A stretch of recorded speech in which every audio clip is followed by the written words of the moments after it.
Hello students, welcome back to our channel general studies with Anoop K Varma. हम इस video के अंदर सॉल्व करेंगे बेसिकली सॉल्व कह लीजिए या फिर आप कह लीजिए कि हम उन क्वेश्चंस के करेक्ट आंसर्स को देखेंगे जो कि आपकी इस परीक्षा के अंदर आए हुए हैं। और ये पेपर है आपका Punjab public service commission PPSC. इसको जस्ट मिनट, पीपीएससी, ठीक है, पंजाब पब्लिक सर्विस कमीशन।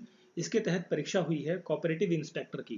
किसकी पेपर हुई है? कोऑपरेटिव इंस्पेक्टर का जो एक एग्ज़ाम हुआ है आपका, तो उसका ये पेपर है। ये दो पार्ट्स में डिवाइडेड है, सेक्शन 1 और सेक्शन 2। तो सेक्शन 1 के अंदर आपका जीएस के क्वेश्चंस हैं और सेक्शन 2 के अंदर क्वेश्चंस हैं एप्टीट्यूड, रीजनिंग, इन सब से रिलेटेड, ठीक है। तो ये पेपर हुआ है आपका 11 सितंबर 2022 को। तो हम इस पर्टिकुलर वीडियो के अंदर 1 to 50 क्वेश्चन, फर्स्ट 50 क्वेश्चंस के करेक्ट आंसर्स आपको यहाँ पर बताएंगे, ताकि आप लोग अपने आंसर्स को मैच कर सकें कि कितने आपके आंसर्स सही हुए हैं, कितने गलत हुए हैं, क्या रहा है, ठीक है। और ये मैंने एक कोचिंग इंस्टीट्यूट है जिसका नाम है ए ब्राइट अकेडमी, वहाँ से ये पेपर लिया है। तो thank you for this academy for providing this question paper. So चलिए शुरू करते हैं अपने आंसर्स को देखने के लिए।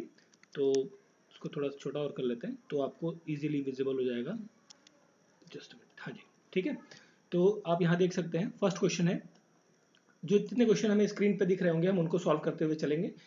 आपको आंसर्स बताते चलूँगा, आप अपने क्वेश्चन जो आप लोगों ने अटेम्प्ट किए हैं उनके साथ आप मैच कर सकते हैं। कोशिश है कि मैं करेक्ट आंसर दूँ, हो सकता है एक आधा क्वेश्चन अप एंड डाउन हो, but don't worry about that, ठीक है। तो चलिए बढ़ते हैं पहले क्वेश्चन की तरफ। तो पहले क्वेश्चन में आपसे पूछा गया है कि every rising commission of emission of green house gases is considered as a major cause of global warming and climate change.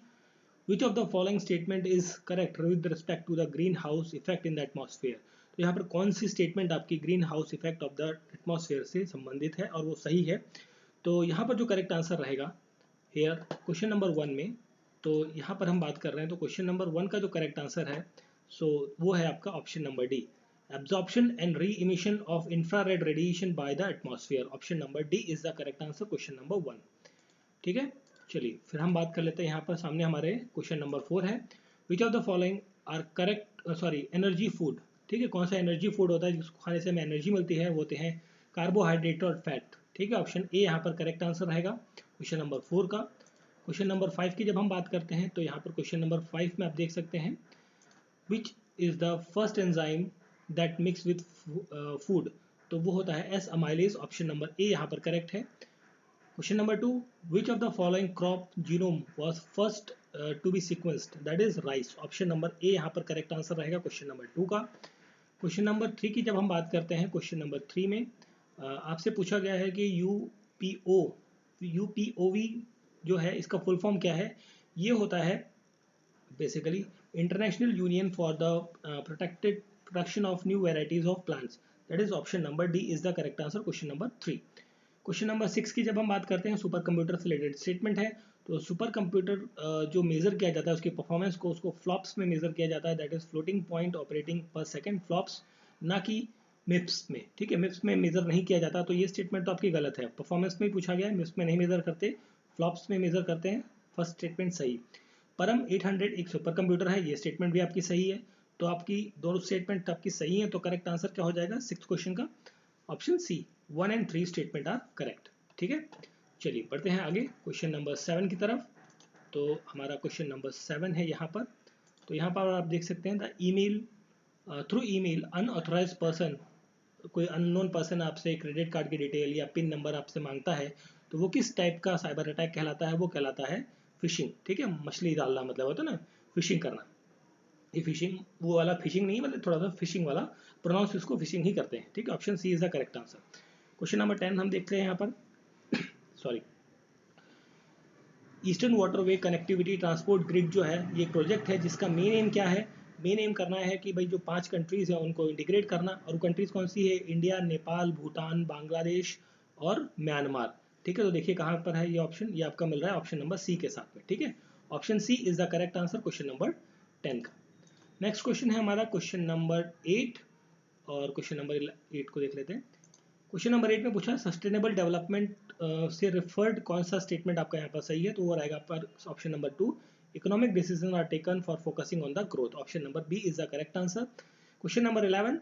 Which institution launched the fast and securing transmission of electronic records, that is faster?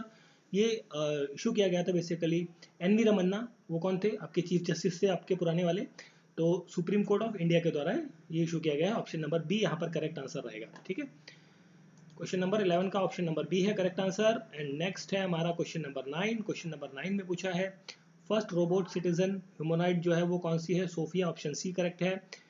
Indian navy commissioned a new naval station INS Kohassa in Andaman and Nicobar island, इसका नाम रखा गया है white billed eagle sea. Option number B is the correct answer, question number 12।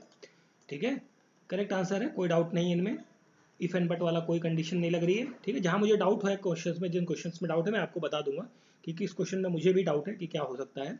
चलिए आगे बात करते हैं। 2030 तक पेट्रोल और डीजल के वाहन जो है वो बंद कर दिए जाएंगे। किस देश के अंदर? ब्रिटेन के अंदर, यूके मतलब ब्रिटेन, यूके के अंदर बंद कर दिए जाएंगे। ऑप्शन बी करेक्ट आंसर है।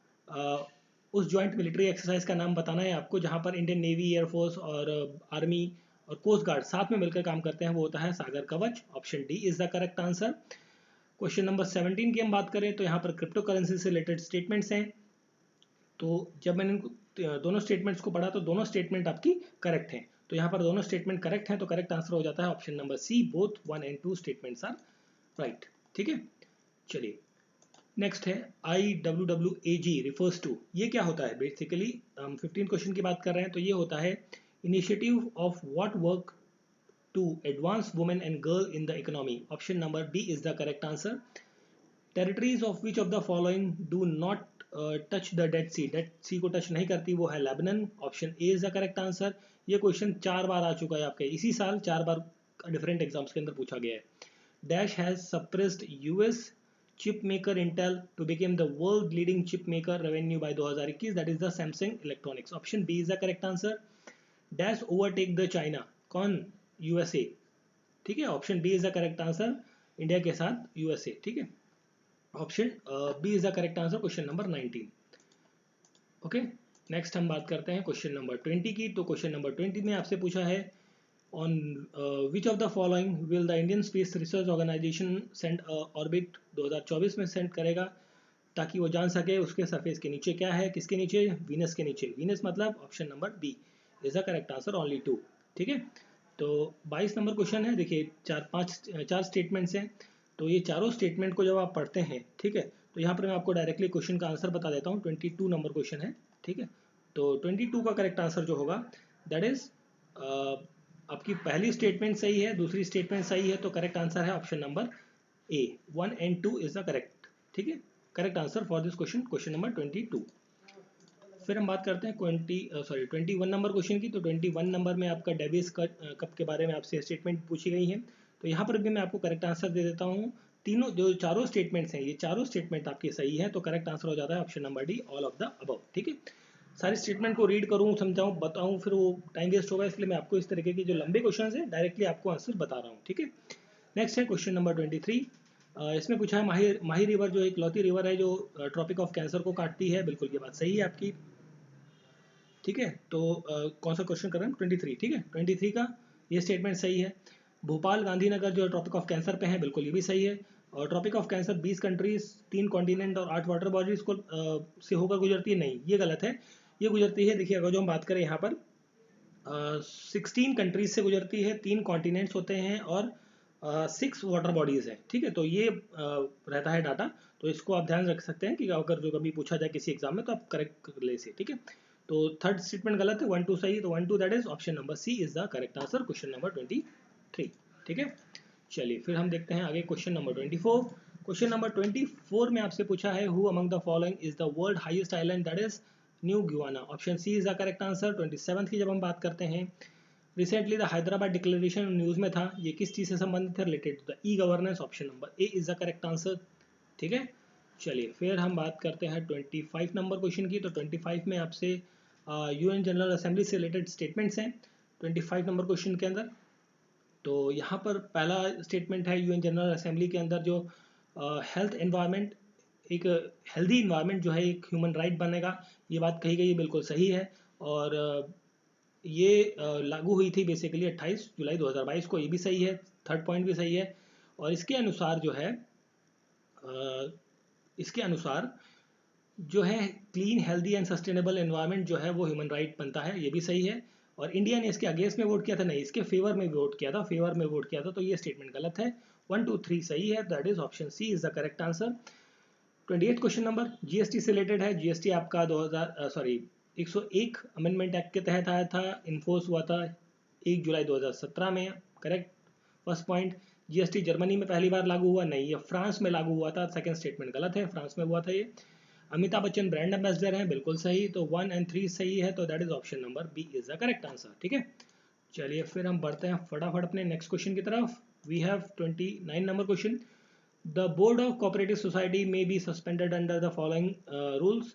तो इसके लिए जो रूल्स हैं दैट इज ये तीनों rules of the president default and the negligence of the performance of this duty of their settlement in the constitution function and the board. ठीक है, तीनों ऑप्शंस आपके सही हैं, तो correct answer option number C 29th question का correct answer है। ठीक है, 26 क्वेश्चन की बात करें, dash that is India will hold. India जो है होल्ड करेगा 2023 की जो आपकी G20 की बैठक होगी, ठीक है उसको। 26 हो गया है। फिर हमारा है 30 नंबर क्वेश्चन। इसमें पूछा गया है कि डैश कौन सा एयरपोर्ट जो दूसरी बार नंबर 1 पोजीशन पर आया है, बेस्ट एयरपोर्ट बना है, दैट इज हमाद एयरपोर्ट जो है कतर का, option number A correct answer है। 33 की बात करें तो रिजर्व बैंक के अंदर अगर जो CRR रेशियो होता है, कैश रिजर्व रेशियो से क्या कर दिया गया है यहाँ पे, व्हाट इज द, जस्ट इसे थोड़ा क्लीन करके देखता हूँ। ओके, CRR रेशियो को अगर जो बढ़ा दिया गया है, ठीक है, तो उसका क्या इफेक्ट पड़ेगा, तो यहाँ पर होगा commercial banks will have less money to land, that is option B is the correct answer. ठीक है, एक्चुअली फोटो खींचने में ना कई बार थोड़ा सा टेढ़ा मेढ़ा हो जाता है, तो वो थोड़ा सा विजिबल नहीं होता, तो कंफ्यूजन हो जाती है, बट ठीक है कोई बात नहीं।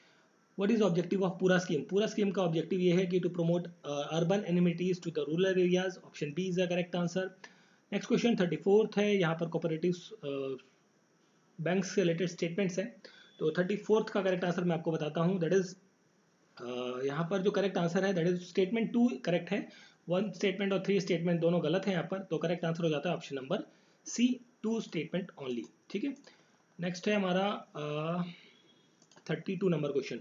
विच ministry launch the Kisan Sarathi digital platform? IT मंत्रालय के द्वारा लॉन्च किया गया था, इसके साथ में एग्रीकल्चरल मिनिस्ट्री थी और इलेक्ट्रॉनिक्स एंड इन्फॉर्मेशन मिनिस्ट्री थी, इन दोनों ने मिलकर ये लॉन्च किया, दैट इज 1 और 2 करेक्ट आंसर है ऑप्शन ए।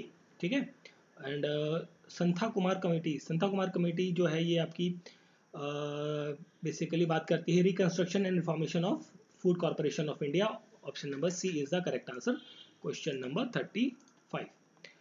नेक्स्ट क्वेश्चन है 36 नंबर क्वेश्चन। इसमें आपसे पूछा गया है, देखिए बहुत सारे रिवॉल्ट्स हैं, रिवेलियंस हैं, इनको क्रोनोलॉजी पे आपको लगाना है। तो जब आप इसको क्रोनोलॉजी पे लगाएंगे, देखिए संथाल रिवेलियन जो है वो 1855 के अंदर हुआ था। इंडिगो रिवॉल्ट आपका 1859 में हुआ। सन्यासी रिवॉल्ट जो है ये आपका 1776 के अराउंड, आपको 77 के आसपास।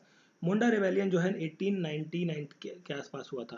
तो यहाँ पर जब आप इसको मैच करेंगे तो you will find 3214, that is the correct combination, option number B correct answer होगा 36 नंबर क्वेश्चन का। Who founded and edited the 3 papers, जैसे पंजाबी वंदे मातरम और द पीपल, ये पेपर जो है किसके द्वारा लिखे गए? Lala Lajpat Rai, option number D है करेक्ट आंसर यहाँ पर। और इसके बाद हम बात करेंगे यहाँ पर, तो देखिए 40 नंबर क्वेश्चन है, इसको आपको क्रोनोलॉजी पे लगाना है। तो इसका क्रोनोलॉजिकल ऑर्डर जो है, देखिए अगर जो हम बात करें यहाँ पर क्रोनोलॉजिकल ऑर्डर की, तो देखिए माउंटबेटन प्लान जो है ये आपका 3 जून प्लान के नाम से जाना जाता है। 3 जून प्लान इन 1947 में आया था ये, ठीक है। और जो है आपका क्लेटलेन, ये जो आपका PM थे उस टाइम पर, क्लेमेंट एटली, इन्होंने 48 को कहा कि भाई जून में हम चले जाएंगे, कम्प्लीटली डेडलाइन है, हम आज़ादी दे देंगे। तो ये बात हुई थी आपकी आई थिंक 46 के आसपास में, ठीक है, 1946 में। तो जिन्ना ने एक्शन प्लान जो था, जिन्ना का डायरेक्ट एक्शन प्लान, जिन्ना के जब एक जिन्ना का जो ये था एक प्लान, ये कहा था इसने 16 अगस्त 1946 को, ठीक है। और कांग्रेस ने जो अंतरिम गवर्नमेंट के अंदर PM बने थे जवाहरलाल नेहरू जी, तो वो टाइम था आपका, this was the time I think 18th जून का, 18th जुलाई का, आई थिंक 18 जुलाई का था ये, ठीक है। तो यहाँ पर जो करेक्ट आंसर आपका सीक्वेंसिंग में बनना चाहिए सो मेरे ख्याल से थोड़ा कंफ्यूज कर दिया इसने। इस वाली इसकी एक्चुअली डेट मेरे को थोड़ा सा कंफ्यूज कर रही है। तो देखिए, अगर जो आप लगाना चाहें तो आप देख सकते हैं, बट इसमें थोड़ा सा मुझे थोड़ा सा कन्फ्यूज़न ये हो गया है कि इसकी डेट में थोड़ा सा मुझे डाउट है कि क्या होगी, क्योंकि डेट ही कंफ्यूज करेगी, क्योंकि ऑलमोस्ट उसी टाइम के पीरियड्स के हैं। तो बच्चे ने ये लगाया हुआ है, आई होप सो सही हो। अगर जो किसी को करेक्ट आंसर पता है तो आप बता सकते हैं इसे कमेंट बॉक्स में, ठीक है। तो नेक्स्ट क्वेश्चन देख लेते हैं पहले। 37 number question, under whose leadership was the mission sent to Kabul by lord Auckland, that is Alexander, नहीं यहाँ पर ये था, ये नहीं, इनमें से कोई नहीं था एक्चुअली। पंजाब के किंग को ले गए थे यहाँ पर, बट इसमें यहाँ पर नाम ही नहीं है, तो I think option number D is the correct answer. 37 number question. फिर हम बात करते हैं यहाँ पर 38 नंबर क्वेश्चन की। द बैटल ऑफ प्लासी 1757 में जो सिराजुद्दौला वो जिसमें हार गया था, तो उसके अंदर जो चीफ कमांडर इन चीफ कौन था, वो था Mir Jafar. That is option number A is the correct answer for the question number 38, ठीक है। 41 number question, name the Chinese pilgrim जो विजिट किया था चंद्रगुप्त सेकंड के टाइम पर, that is Faxian. Option number B is the correct answer. फिर हम बात करते हैं फाइयान के बाद हमारा आता है 42 नंबर क्वेश्चन है। यहाँ पर मोहम्मद बिन तुगलक ने एक नया डिपार्टमेंट बनाया था, दीवाने कोही। ये किस चीज़ से मतलब संबंधित है, दैट इज एग्रीकल्चर डिपार्टमेंट था ये basically. Option C is the correct answer. In which of the following hills of Orissa Hathigumpha inscription Kharavela present, that is Udayagiri. Option number C is correct answer. 46 question number है, this is 46 number. The ruler of India East India company establish, किस रूलर के दौरान जो है east India company ने सूरत में अपनी फैक्ट्री बनाई, that is Jahangir. Option number D is the correct answer है। Which of the following European trading company adopt the blue water policy, that is Portuguese companies ने ये ब्लू वाटर पॉलिसी जो है वो अपनाई थी, ठीक है। चलिए फिर बढ़ते हैं आगे। हमारा 44 number question, so on which river side Punjab was ancient Greek settlement Bucephala, ठीक है, जो भी है ये word situated on, that is the यहाँ पर जो 44th का करेक्ट आंसर होगा that is Jhelum river. Option C is the correct answer. Firdausi एक राइटर था, शाहनामा लिखा था जिसने, ये किसके दरबार का कोर्ट पोएट था, that is Mohammad Ghaznavi. Option A is the correct answer.